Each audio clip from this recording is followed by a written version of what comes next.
سلام، روزتون بخیر. امیدوارم که خوب و خوش و سلامت باشید. حسین گوهری هستم، پزشک و دکترای تخصصی روانشناسی بالینی و امروز میخوام در رابطه با برگزاری یک کارگاه تخصصی در تاریخ 25 و 26 مرداد ماه با شما صحبت بکنم.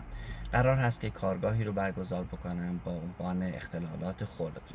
اختلالات خلقی مثل افسردگی و اختلالات بایپولار یا دو قطبی یکی از مهمترین اختلالاتی هستند که در دنیای روانشناسی باعث ایجاد رنج بسیار زیادی برای افراد و همچنین اختلال عملکرد واضحی در زندگی اونها خواهد شد و دونستن مطالبی در رابطه با اختلالات خلقی برای کلیه دانشجویان در تمام مقاطع و کسانی که میخوان در آینده در حیطه روانشناسی و روانپزشکی فعالیت بکنن واجب و الزامی است، چون بسیاری از افرادی که به کلینیک ها و مطب ها مراجعه میکنن دارای یکی از این دو اختلال هستن.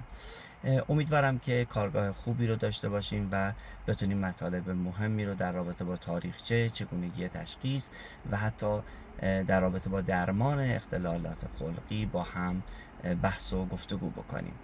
من سعی میکنم تا زمان برگزاری کارگاه بیشتر مطالب پیج و کانال رو اختصاص بدم به اختلالات خلقی و مطالبی رو در این رابطه با شما به بحث و گفتگو بشینم. امیدوارم که خوب و خوش و سلامت باشین و به زودی شما رو در کارگاه خواهم دید. موفق باشید و سربلند. خداحافظ.